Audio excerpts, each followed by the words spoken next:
যিনি যত বড় শিক্ষিত তিনি বেশিরভাগ ক্ষেত্রে তত বড় চোর। আল মাহমুদকে বোঝার জন্য মানব জাতিকে বুঝতে হবে। দেশজ আধুনিকতা, আধুনিক এই শব্দটি, এই মতবাদটি ঊনবিংশ শতাব্দীর গোড়ার দিকে সূচিত হয়েছে। শিল্প সাহিত্য নিয়ে এটি শুরু হয়নি, হয়েছে শিল্প নিয়ে, পরে এটি শিল্প সাহিত্যে এসেছে। শিল্প সাহিত্যে যখন আধুনিকতাবাদ এসেছে, সেই আধুনিকতা আমাদেরকে স্পর্শ করেছে 30-এর দশকে। এই আধুনিকতাবাদ যখন থেকে শুরু হয়েছে, অনেকের অনেক মতবাদ আছে, যিনি যে মত দিয়েছেন সেটি মতবাদ, এবং এই কারণে এক একজনের মতবাদ এক এক রকম। তবে আধুনিকতাবাদের বিশেষ কিছু বৈশিষ্ট্য আমরা আমাদের কবিদের মধ্যে, অর্থাৎ 30-এর কবি যারা, তাদের মধ্যে আমরা দেখতে পাই।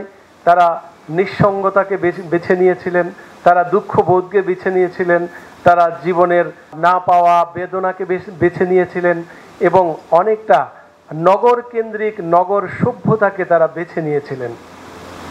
এই নগর সভ্যতা আধুনিক কবিদের একটি বিশাল বিষয় হয়ে উঠেছে। আজকের সময় পর্যন্ত আধুনিক কবিরা এই নগর সভ্যতার পেছনে ছুটছে, এবং যে জীবনটি হয়তোবা আমি যদি বলি এটি এক ধরনের মেকি জীবন।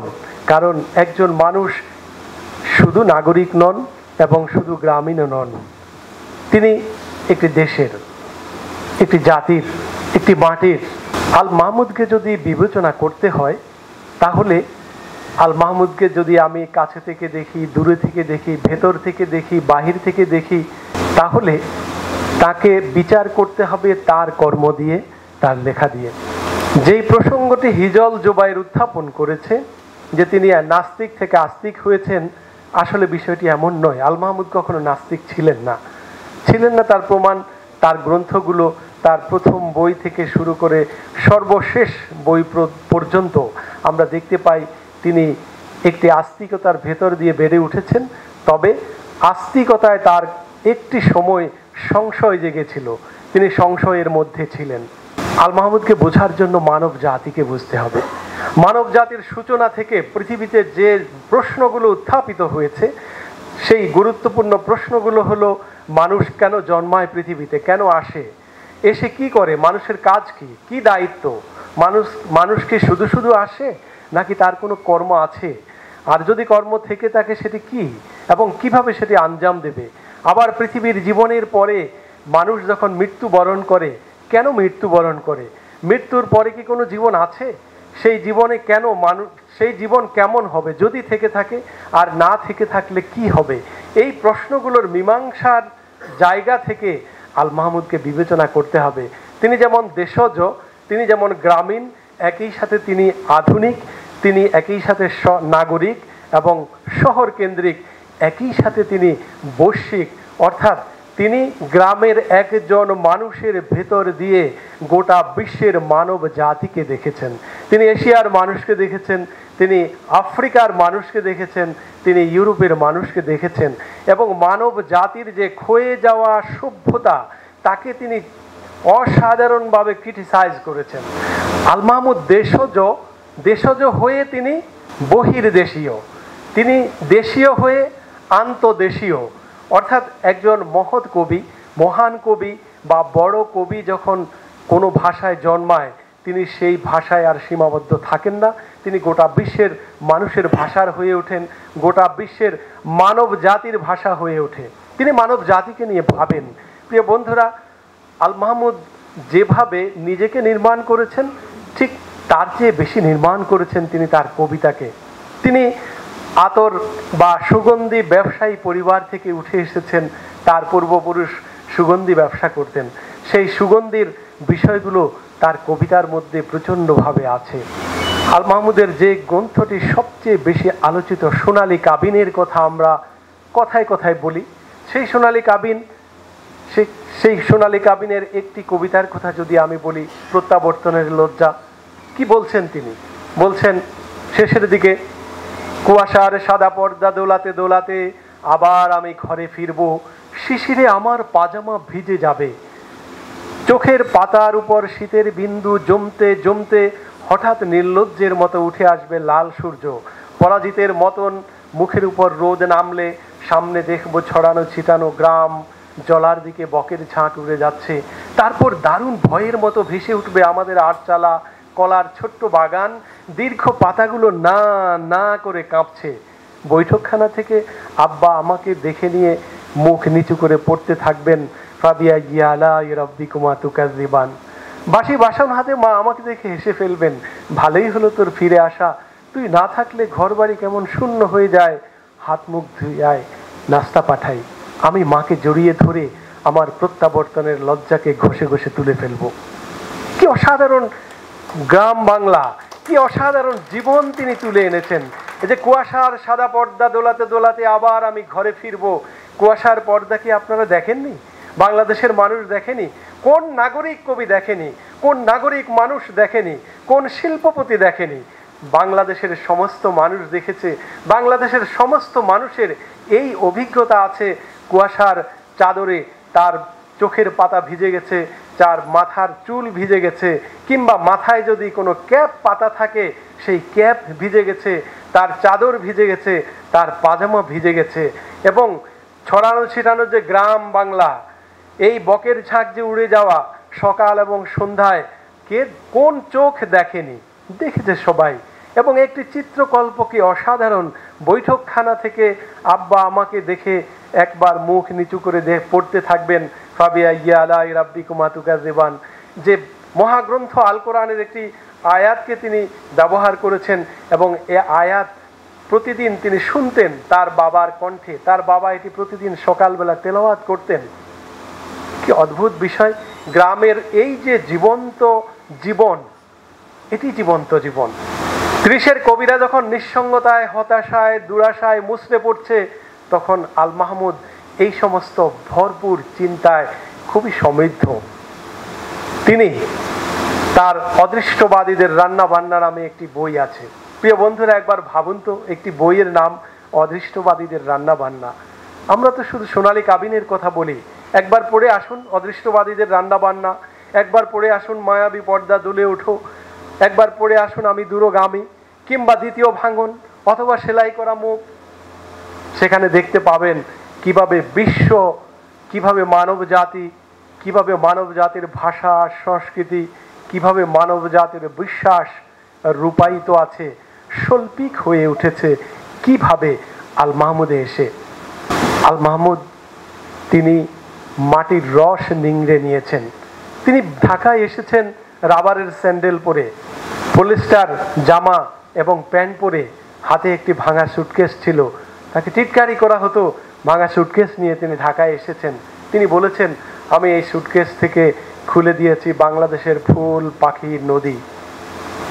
এই সুটকেস থেকে বের করে দিয়েছি। সোনালী কাবিনে সেই জিনিসগুলো কিন্তু প্রচণ্ডভাবে যেমন আছে, আমি যে বইগুলোর নাম বললাম এই বইগুলোর মধ্যেও আছে। তিনি যখন বলেন, অদৃষ্টবাদীদের ভেতর থেকে এখনই যে শিখা লকলকে হবে, আমরা সে আলোয় পরস্পরকে চিনে নিতে চাই, এখানেই আল মাহমুদ। কিংবা এখন এমন একটি সময় যখন দিন ও রাত্রির আবর্তনকে আমি যুক্তির দ্বারা সাজিয়ে নিতে চাই। আমি যেমন আমার যৌবনের প্রতিটি সন্ধিস্থলকে প্রশ্ন করেছিলাম, নরনারীর দেহগত সম্মিলন, পুষ্পের প্রস্ফুটন, নদীর বহতা গতিকে, আজ সেই প্রশ্নমালাকে আকাশের দিকে ঘুরিয়ে ধরলাম। আল মাহমুদকে এই জায়গা থেকে বুঝতে হবে, না হলে আমাদের কিঞ্চিত ভুল হবে।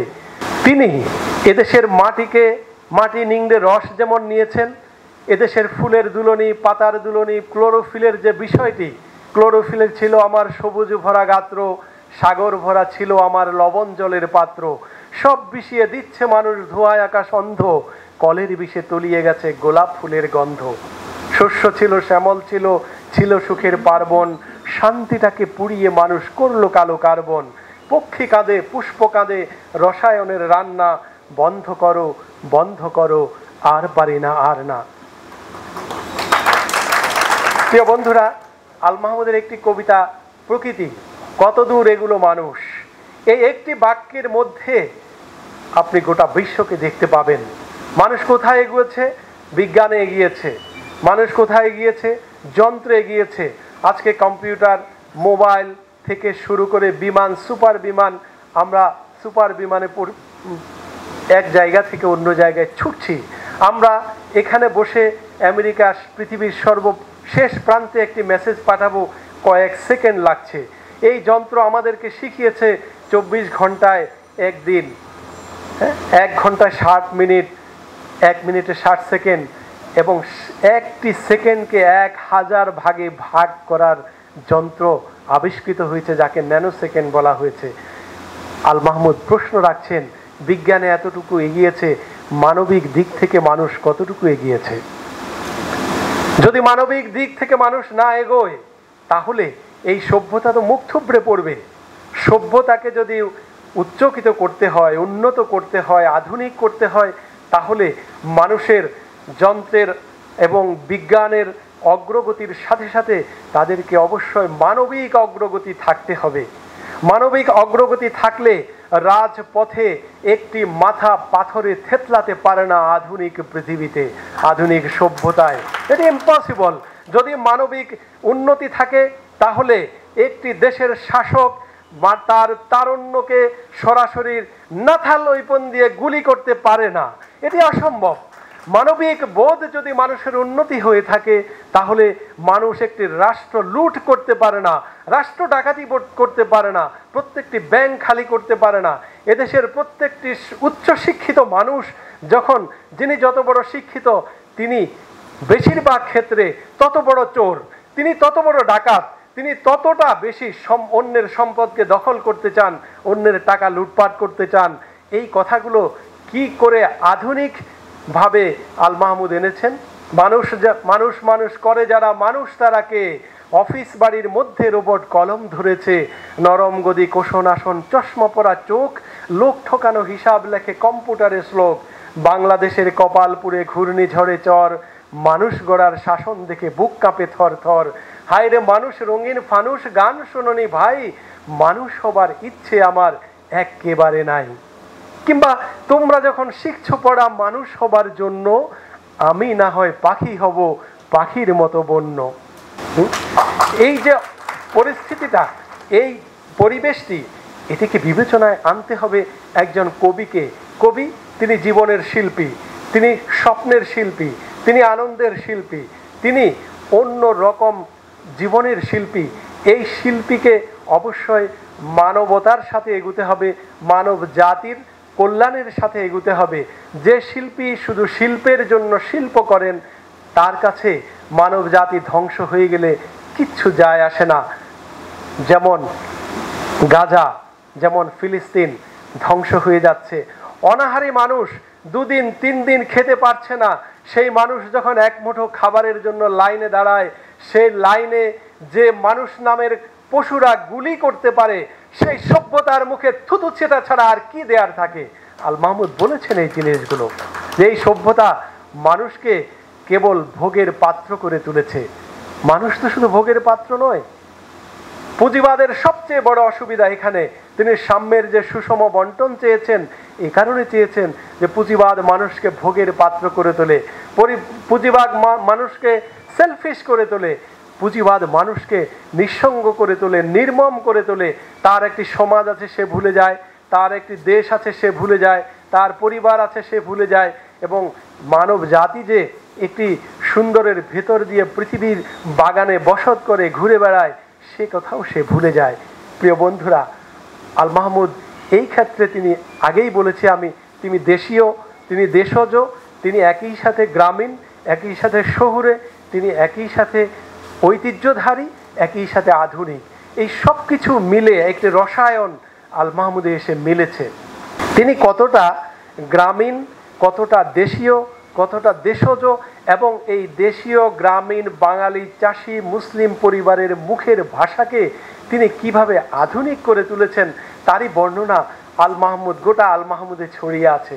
তিনি সোনালী কাবিনের একটি কবিতায় বলছেন, কবিতা এমন, কবিতা তো কৈশোরের স্মৃতি, সে তো ভেসে ওঠা ম্লান আমার মায়ের মুখ, নিম ডালে বসে থাকা হলুদ পাখিটি, পাতার আগুন ঘেরা রাত জাগা ছোট ভাই বোন, আব্বার ফিরে আসা সাইকেলের ঘন্টা ধ্বনি, রাবেয়া রাবেয়া আমার মায়ের নামে খুলে যাওয়া দক্ষিণের ভেজানো কপাট। কবিতা তো ফিরে যাওয়া, পার হয়ে হাঁটু জল নদী, কুয়াশায় ঢাকা পথ, ভোরের আজান, পিঠার পেটের ভাগে ফুলে ওঠা তিলের সৌরভ, মাছের আঁশটে গন্ধ, উঠানে ছড়ানো জাল, আর বাঁশ ঝাড়ে ঘাসে ঢাকা দাদার কবর। কবিতা তো 46-এ বেড়ে ওঠা অসুখে কিশোর, স্কুল পালানোর সভা মিছিল, হতভাগ্য দাঙ্গার আগুনে ফিরে আসা অগ্রজের কাতর বর্ণনা। কবিতা চরের পাখি, কুড়ানো হাঁসের ডিম, গন্ধভরা ঘাস। কবিতা গোপন খামে নীল পেড়ে সাজানো অক্ষর। কবিতা তো মক্তবের মেয়ে চুল খোলা আয়েশা আক্তার।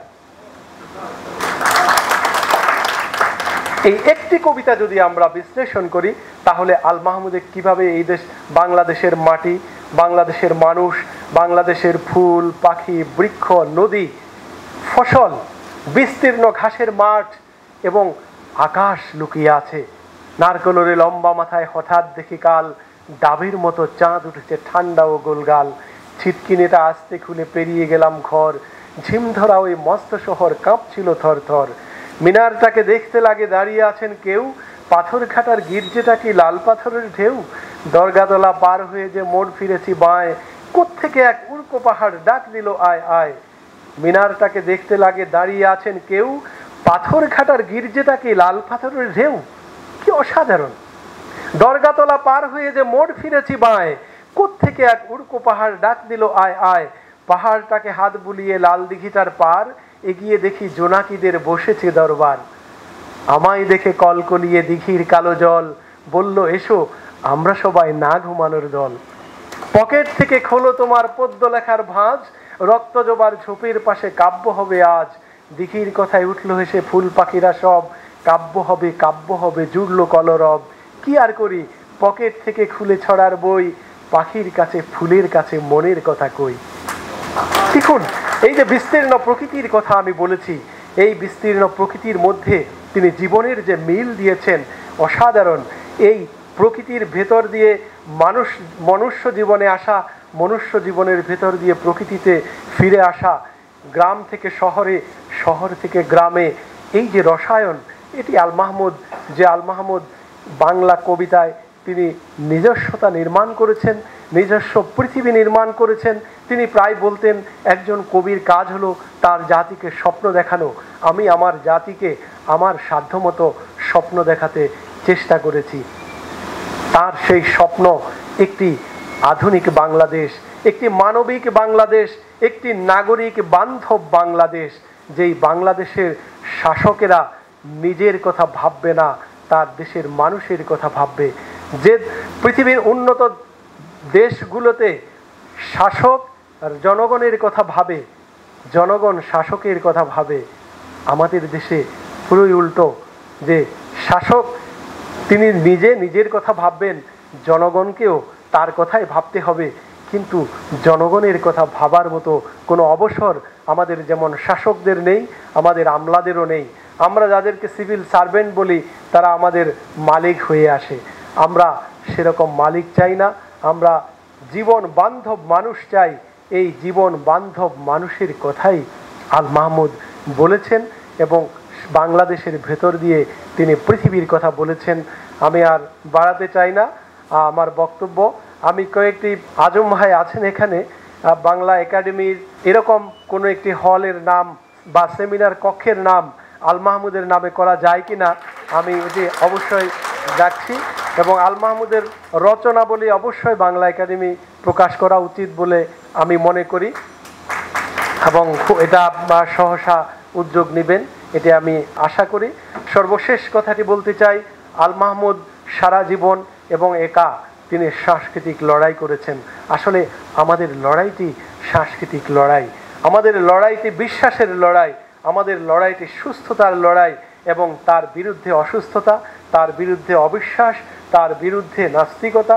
আমি নাস্তিকতাকে খারাপ বলছি না, কিন্তু সেই নাস্তিককে খারাপ বলবো যিনি ভণ্ড, যিনি ভিতরে একটি রেখে বাইরে আরেকটি প্রকাশ করেন, যিনি বাইরে অস্বীকার করেন ভেতরে স্বীকার করেন, যিনি আল মাহমুদকে দিনের বেলা গালে দিয়ে রাতের বেলা আল মাহমুদের পায়ে হাত রেখে বলতেন আমাকে দোয়া করে দিন।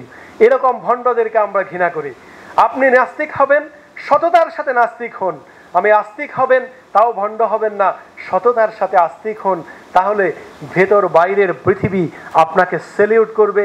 এবং আল মাহমুদ সেই সুস্থ এবং সুন্দর মানুষের জন্য আজীবন লড়াই করেছেন। ভালো থাকবেন সবাই। আল্লাহ হাফেজ।